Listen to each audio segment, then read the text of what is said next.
Welcome to the LOGSTAT, the Army's premier podcast on all things sustainment, where we analyze new developments, discuss current trends, and forge the path ahead for the next generation of sustainment soldiers.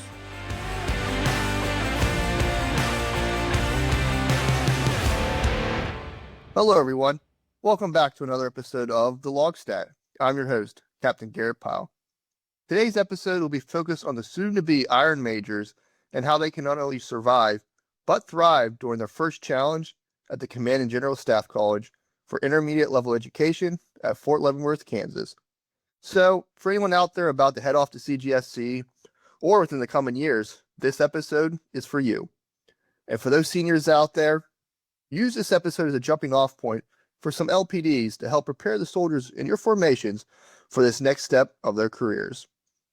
So let's not waste any time and get into discussion for the day with my guest, MAJ Steven Shak, who is a current student in the course, to guide us through his experience and some wisdom on how to prepare for the course from his perspective. MAJ Steven Shak is a native of Wayne, Michigan, and was commissioned from Eastern Michigan University as an ordnance officer in 2014. He has served at Fort Bliss, JBLM with the SFAB, and NTC with a deployment to Kuwait. He has a bachelor's degree in social studies with a minor in history and has completed the Lean Six Sigma Lean Black Belt course through the Management and Strategy Institute. I'm so thrilled to have you on the show today, sir. Welcome. Hey, how you doing, Gary? I greatly appreciate being here. Just glad we're able to connect and be able to just kind of get this episode out there. So, it's the summer season. The new class is about to get ready to head off. I know you're finishing the course right now and getting ready to finish up, and now the new course will be coming in this summer. So it's good to get that fresh perspective for people who are about to enter. So kind of want to kick this discussion off with, for someone who's about to arrive at CGSC, what kind of advice would you give them as they start their PCS move? Yeah, that's a good question. I would just recommend, don't pack your dress blues yet. Try and have, the reason being is because there will be a team picture within 2-3 weeks upon reporting, and there will be a international military student flag ceremony that everyone will be required to be in dress uniforms. If possible, try and get everything sewn on prior to you leaving. So you can also go on my my exchange and type in CGSC, and you'll find the CGSC patches in the DUI. And there's also a alteration shop on post, and it's roughly 5 to 7 day turnaround. And there's also a sewing shop downtown Leavenworth that is cheaper, and also you can expedite it just in case you accidentally ship your dress blues or your dress uniforms. That's definitely a way. I mean, something a lot of people probably would not think of. I know they're thinking, okay, I have my uniform, don't pack that, but then all the other thing that comes with it when it comes to updating your patches and all that. So there's some good advice there. When it comes to any good thing, when it comes to areas, a lot of people are live on post, live off post kind of thing. Yeah, the downtown Leavenworth is a pretty good spot. I know a lot of people go in Kansas City. Platte City is also another good spot for people. On post housing is also pretty good. I saw some areas are pretty nice as well. Good, because gotta get people prepared for that. That's always the biggest question when you're going through a PCS. Okay, where am I going to live at now for that? For those who want to live maybe in Kansas City or something, how's usually the commute? Yeah, the commute, it can be kind of iffy. It just depends when you actually leave and when you actually go to the CGSC. So try to get here early as much as you can, just to try and beat the gate traffic and also traffic overall. Okay, so now it kind of got us through the PCS part of it. How can someone prepare for CGSC? For instance, if you could go back in time, what would you tell yourself so that you can be better prepared for this course, even before you got there? That's another great question. I would just definitely tell people definitely go back to some foundation knowledge from your perspective at this career course. Open up their regulations like FM 3-90, the tactics, ADP 3-90, offense and defense, FM 30 operations for the loggies, FM 40 statement operations, and FM 5-0 planning and orders. And another thing I'll probably tell myself is that there's a unspoken expectation that you'll be the subject matter expert. And I say it because once you arrive, the common class structure is that you'll be assigned to a 6-person team with at least a sister service and 2 international military students who are partners and allies in various COCOMs. And you have at least one person in a warfighting function. And the other warfighting functions will rely on your knowledge and expertise throughout various practical exercises throughout their time at CGSC. So I've heard that point many of times now, is especially for those who are maybe, maybe not en route there or even a few years out, to make sure you're really digging into doctrine and having a good solid understanding of it. I've had conversations with previous leaders who have said, like, I wish I would have read a lot of regulation or doctrine prior to going to the course, and that would have saved me a lot of time having gotten into it more. So definitely think that's a good piece of advice there. Is there anything else you would have told yourself, looking back? No, that's really the main thing, and really just try and be more aware of what's going on in the world, like political as well, just to get an idea like how things work. Okay. So when it comes to, you mentioned, so when you get there, you'll meet a team of 6 personnel. So really with that, like, how is the course set up then? What should students expect? Yeah, so this is gonna be kind of long-winded, but really the main there's kind of 3 phases. Like you got the Common Core, Advanced Operations course, and the final portion is like the electives, right? So the first portion, the Common Core, you're gonna have your History 100 class, which is like very broad strokes from like 1789 to 1945, and you kind of go through innovation, adaptation. Then you'll have pretty interesting conversations about different military theorists like Clausewitz, Jomini, and like Sun Tzu. You also have the Leadership 100 courses. Got just talks about like organizational level leadership. Then you'll have your Common Core, some of your Common Core classes like the C100 Army Profession, like talk about data literacy, like effective communication. Then your C200, which is your strategic context of joint warfighting, basically kind of talking about the national security strategy, national military strategy, and how the combatant commander plays a role in operating the environment.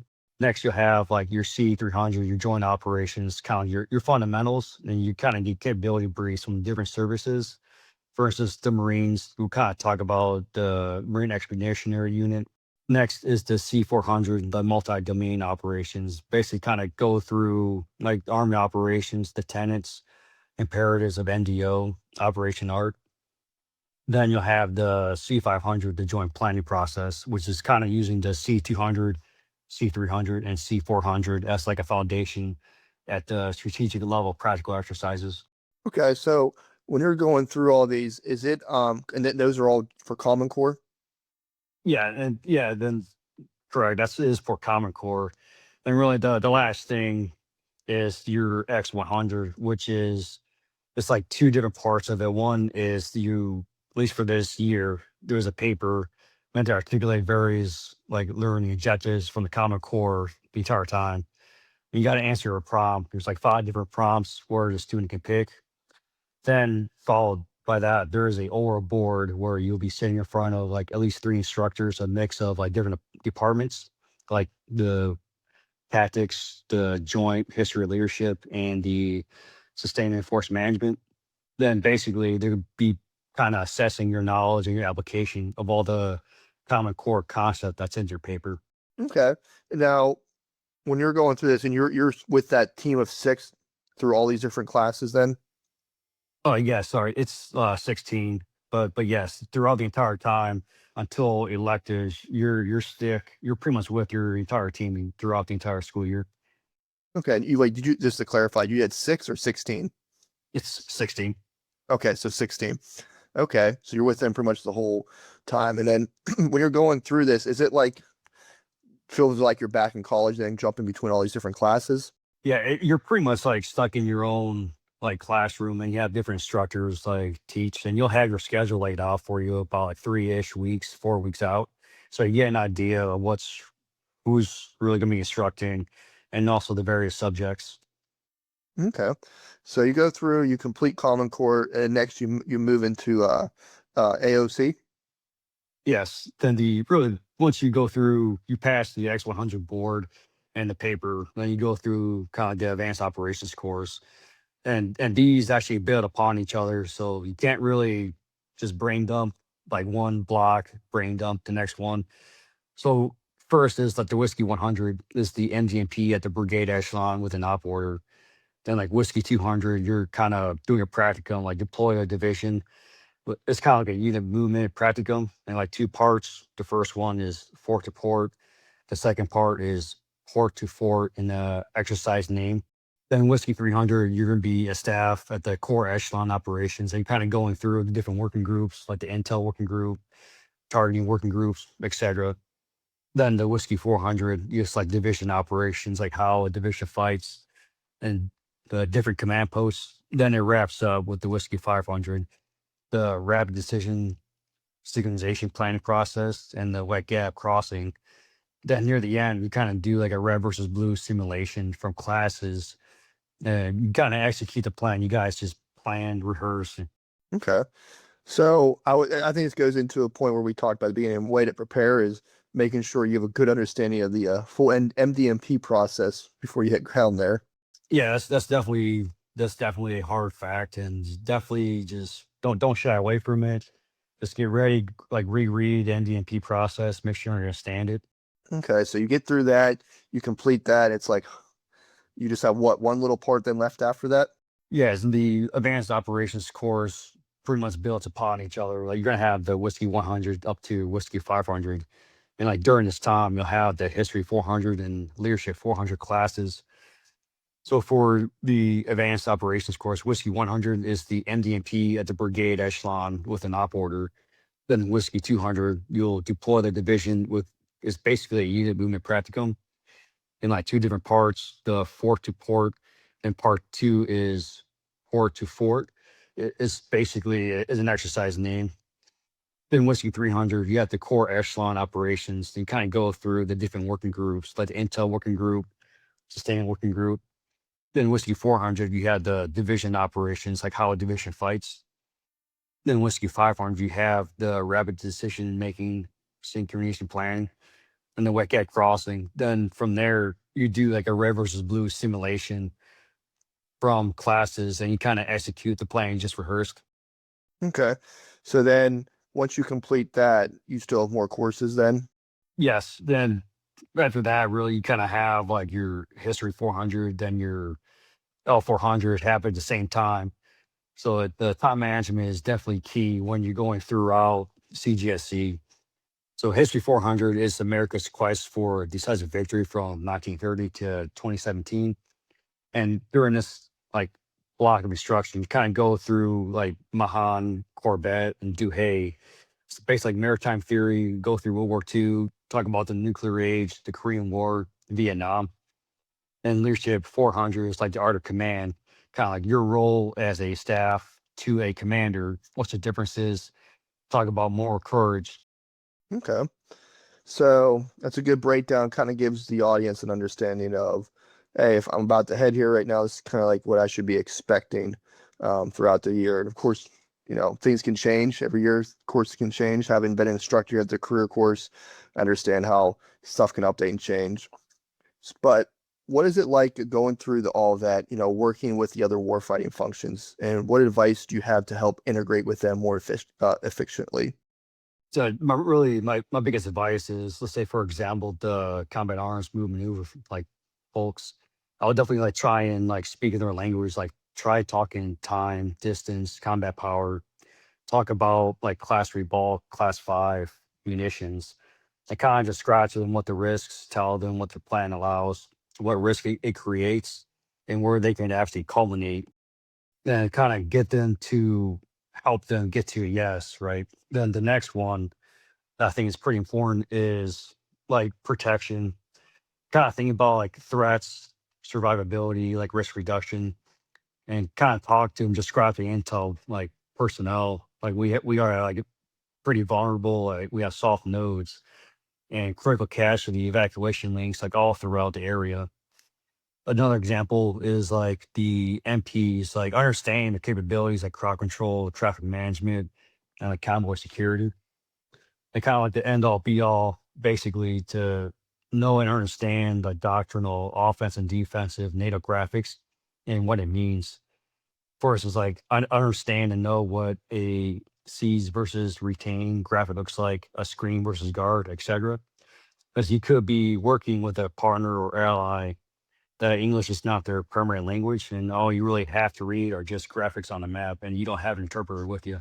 So there, I know that having taught some of those instructions here at the schoolhouse before, I know how important it's to really get into the regulation, understanding our graphics, and especially seeing like.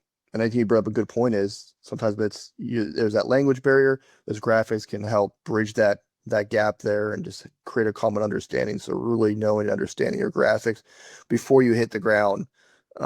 Give yourself a good refresher. Give yourself some flashcards just to get a good refresher on what those are going to be like. And then bringing up when you talked about the allies partner next experience or even like the sister services, any good tips and trips working with them?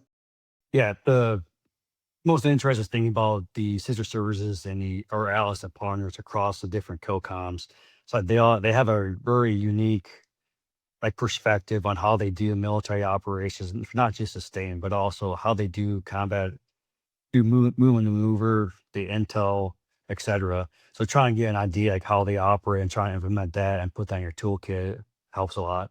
That would be another great advantage, of this course is working with others and kind of understanding like what their perspective is on things and really building those relationships because now you increased your Rolodex of people that you can then reach out to, especially if you're doing joint operations. So could you walk us through the sustainment and force management block of instruction? Sure. So the sustainment force management blocks, like there are two separate blocks. They kind of happen at the same time during the Common Core. So first I'll go through the sustainment block, then followed by force management. And this is just very broad strokes. And when you get here, it's be more like intimate instruction, more detailed. So first is like you have 8 different blocks for sustainment, and it kind of goes like you have the intro to sustainment, goes through the principles of sustainment, sustain warfighting, like operational reach, freedom of action, prolonged endurance, kind of like walks through it. The next block is like talk about the industrial base, contested logistics, talk about the national defense industrial strategy, go through the ARTRANS, Army Transportation, was formerly called STDC. Next, the third block is the theater logistics analysis and theater logistics overview. What's the importance of that? The fourth block talk about the national and strategic level for sustained organizations. The biggest ones is the Defense Logistics Agency and the Army Material Command. The fifth block is really the force deployment process. So basically, EMO operations at different echelons. The sixth block is the Army Health Services, casualty planning, force health protection. The seventh block is the reconstitution process, like reorganization, regeneration. What's the importance? Like, and we kind of like break through and kind of talk about like the importance of trying to plan for it. And the last block is the tactical sustainment. So like support relationships, the combat trains, the TSC, ESC, etc. That's awesome. So you really get into I say the nit and gritty of everything when it comes to sustainment there. Yeah, so like at least the blocks of instructions, like there's a lot of information I didn't know prior to coming to the actual course, and it serves a pretty good baseline of like all the different organizations, roles, responsibilities of different people at echelon. So what would be your biggest takeaway then, besides like what would be the biggest thing you took away from that? So the biggest thing from the sustainment block of instruction is like there's a lot of people and organizations like all over the world that can support the sustained enterprise. So like you have like DLA that's all over the world, and you also have AMC and their capabilities and commodities, and it provides a huge asset. Like if we need anything, we can always find somebody and know somebody and kind of get support from those entities. So now can we let's look over more the force management part now then. Yeah, the force management is also like pretty intensive, and there's a lot of this I honestly will say I did not know. So overall, force management is like 4 different blocks, and it goes through like how like from strategy, units get their equipment. So for instance, like the first block of instructions kind of determine requirements, kind of the why. You get the strategic guidance for like the vision from the president and the national security strategy, right? Then you kind of goes through the joint capabilities integration development system, where it goes through like .mil PF analysis, where it identifies like the gaps. Next, the second block of instruction, you kind of go through the defense acquisition system, and it goes through like different milestones. Then from there, you kind of go through the force development, which you basically at the end of it, you have a force design update, or you have a table of organization and equipment. The phase three is really your resourcing and risk. Kind of the thing that's going on right now is the total army analysis, where you have your requirements, capabilities, and you have your quantitative and qualitative phases, where you kind of have your computer generated models of like what people want, and you have the qualitative phase where people kind of like go through it like and kind of say, does it really make sense? Does it not make sense? Then in the end, that process, you have the Army Structure Memorandum, like the RSTRUG, and that kind of creates the Program Objective Memorandum Force. Then from there, you kind of have the command plan, the documentation. It's really the final approval of the changes.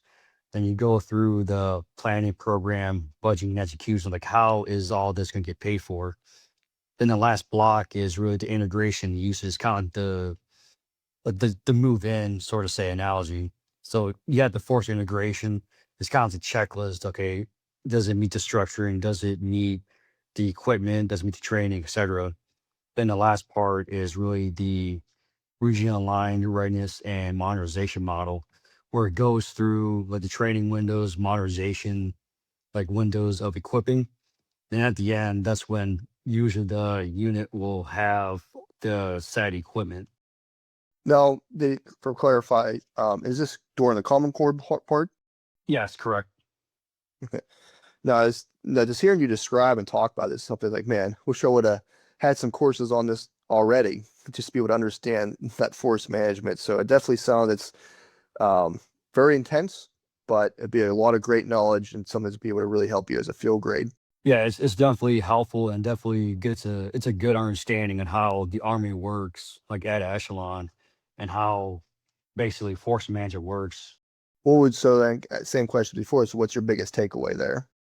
Yeah, the biggest takeaway is for me is really the total army analysis, and it really serves as like the reality check of like, okay, people want these certain things, and well, if you want said item, you kind of taking away from somebody else. The same with personnel. If you want something like a person, like you're pretty much taking away from another individual, sort of say. So then it's like, I know some people were like, oh, I need all this, I need this money, I need these personnel. So now it gives you an understanding of like, hey, it's a give and take. So it really helps you see the bigger picture across the entire force then. Yes, that's definitely correct. So then when it comes to like, I heard a lot about it and I want to kind of, highlight this for people, the Master Sustainer competition. What really is it and how can people prepare for it? Yeah, the Master Sustainer take, if you the Master Sustainer competition. So what it is the Major General James M. Wright Distinguished Master Sustainer Award. Is really open to anyone, including the IMS students and civil services. It's a rigorous competition that has three phases. Phase one is approximately it's a 100-ish 50 question multiple choice like master word with definition, and it's a 3-hour test. And what makes it really challenging is that the questions and answers were all doctrine based and is drawn from 8 to 10 different regulations, like sustainment regulations. And like one example of a question, not really like exact questions, like what's really the difference between the ammunition transfer holding point and a modular ammunition transfer point. And really the choice provided is from doctrine, and you really have to know the book answer. Phase two is the oral board with members from the Department of State and Force Management and instructors. And like one of them be instructor, a medic, ordnance, HR, etc. And they'll ask you a series of scenario-based questions that will assess your critical and creative thinking and your application of doctrine. So kind of think of it as like the Bloom's taxonomy, and you're kind of like right there at the application analysis of doctrine. mixed with critical thinking, and they're kind of like assessing like how you really answer and how you apply everything you just learned. Then really phase three, and I Googled this prior to doing the competition. You basically get some sort of scenario, and you have a short planning window to execute like an oral presentation. Then you brief a theater concept of support to a senior Department of Sustained Force Management instructors, and I think it's like a 2 hour ish brief, and it's super competitive. Oh wow, so definitely a lot to get through now. Does everyone automatically do this, or do you have to like actually volunteer to compete for it? Yeah, so you have to volunteer to compete for it. So like one of the things is I think there's like certain criteria, I believe, but for this it was just whoever wanted to do it, just go on Blackboard and you sign up for it. Then really to answer the other questions, how to prepare for it. For like at least for me, I use flashcards and use various AI platforms as kind of like a sounding board, like a question and answer, and like make test questions and fill in the blank multiple choice type. And it's always randomized. And I always did it the old school way of just reading all the doctrine and just mainly focus on just the main concepts. Okay. And then is this throughout the entire course? Like when does this usually happen? So this usually happens. Well, the first phase starts like after holiday block leave, like January timeframe. But all the instructors, like the Department of Sustained Force Management instructors, they kind of broadcasted like October, November, December timeframe. So like they kind of spread the word out. Okay. So then it gives people like if you're heading to CGSC this summer, then you have time to start preparing and studying for it. It's not something where day one you have to know if you're going to do this or not. Yeah, that's definitely true. And you can always ask the instructors, like what other competitions are out there. So if there is a master tactician competition, it's pretty much ran the same format. It's just all like tactics, and it's what I've heard is it's also another like pretty rigorous process to be considered a master tactician. Okay. So does that mean like for instance the master sustainer competition, can somebody who's not a sustainer compete in that then? Yes, that is true. Like a lot, I know a lot of people who are not sustainers, or they are sustainers. They do the master tactician, and like a lot of people like try and do it, but it's like I said, it's also like very rigorous and very tough. Okay. And if anything, it just gives you an opportunity to test your skills and just, test your knowledge, if anything. Yeah, it's that's definitely a true statement, and it's very like humbling as well. Like you thought you really knew like doctrine, your job, and then when you kind of take this test, regardless if it's the master tactician or the master sustainer, like doctrine test, and there's it kind of like humbles you pretty quickly. Like, oh wow, I thought I knew decent amount. Like, oh no, I probably should focus these areas where I really kind of need to improve on.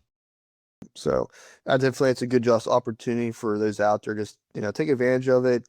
At least it gauges, like you said, where you're at. Maybe see, where some holes are for you of saying, oh, maybe I didn't know as much in this area of sustainment that I thought I did, especially when it comes to doctrine and regulation. So do students have an opportunity to attain like a master's degree while they're going through the course?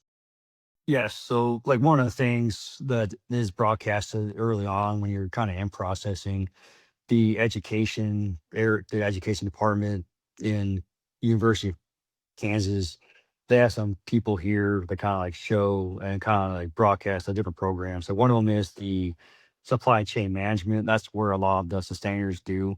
Another one I heard is the like foreign policy and public affairs. Another one out there. So I would just recommend if you are interested in doing a master program here, kind of go on the website, kind of see what they have. But also, like, just when you get like boots on ground here, go at the education center, and it's right across the PX, and you kind of just ask them in person as well. Okay. So I definitely, suggest, taking advantage of that while you're there. Always a good opportunity for that. So what other opportunities then are available for students while they're going through the course? So during the course, like every student's going to have the Master of Operational Studies, like the MOS, and you'll hear people hear very frequently.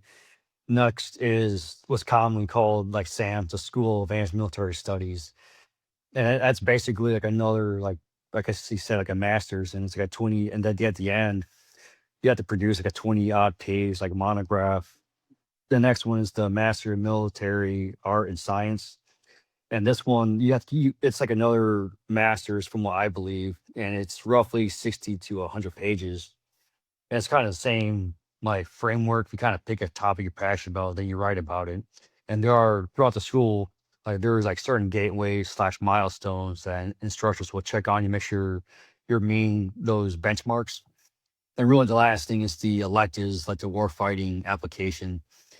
And like you cannot really pick whatever you really want to. Like each branch has a select amount of credit hours, certain courses are required.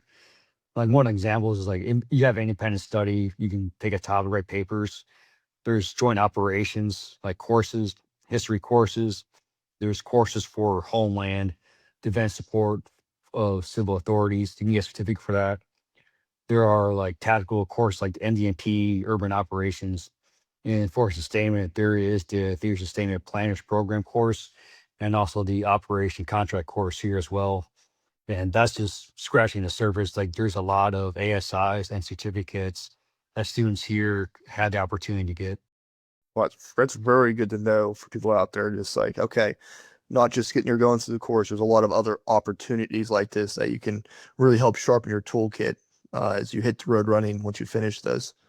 So then after when it comes to all the academic side, what about, community wise, what good opportunities are there out there for people to get involved with or things to do? Yeah, there's a lot of it's kind of interesting. Like you kind of walk through the halls, you'll see kind of this cork board, and you'll see like there's people doing like well, I think a couple weeks later we're gonna have an international military like student soccer game. No, there's volunteer for dog walks, like things like that. And there's also like random events. We just had a military ball. There's a St. Barbara's ball that happens, and there's also the Marine Corps ball. And there's really a lot of opportunities outside community, inside and out, that a lot of students can actually find and participate in. Okay, good. Good to know because I know it's a good time to recharge your battery and build these relationships with people, with your classmates, because you're going to, making lasting relationships. That's really going to help guide you through this, your first few chapters of the field grade time. Yeah, and like definitely like take time to recharge your batteries, right? And like once you're out of CGSC, go back in the forest, you're gonna be hitting the ground running, and this may be one of the last time, unless you would go be a colonel to war college, be the last time you kind of like recharge your batteries. So then this is a question, of course, I ask everybody, but really, what advice do you have for the sustainment community from your years of experience? So really kind of the two biggest things is the first is continue to read and pay attention to what's going on in the force and also in the world. Like stay relevant to what's going on in the army. For instance, there's the transformation contact and the next gen C2, and stay relevant to the most updated doctrine. Like just recently, March of 26, the new FM40 just got published and it's already being talked about in the schoolhouse. The next piece of advice for the standing community is if you're at a combat training center right now, like the National Training Center, like JPMRC, JMRC, JRTC, don't just attend the sustainment rehearsal.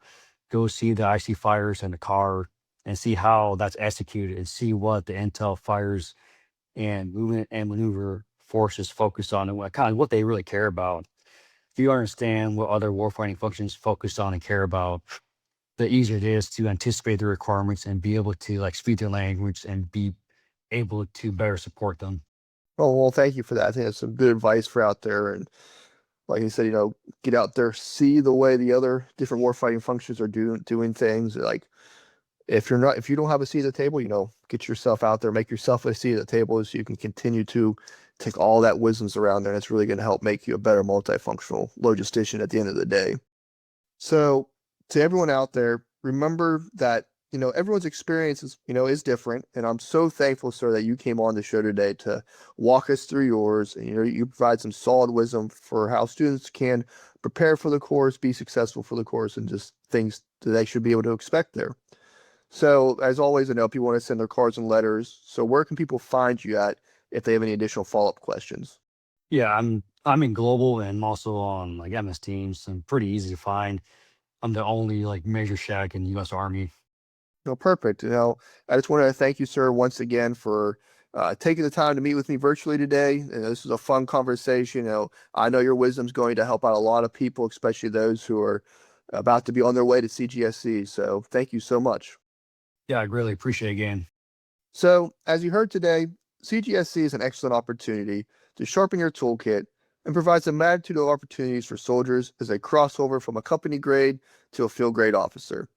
Take advantage of the time you have there to recharge your batteries so you can hit the ground running as a new Iron Major upon graduation. But that is all we have today, folks. As always, sustainment leaders start here. See you next time.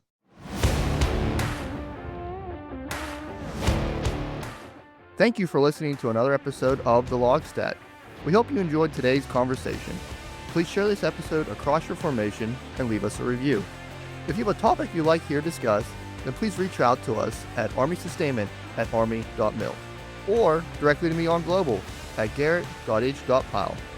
Follow us on Facebook and Instagram at the U.S. Army CASCOM page. We'll see you next time. Sustainment leaders, start here.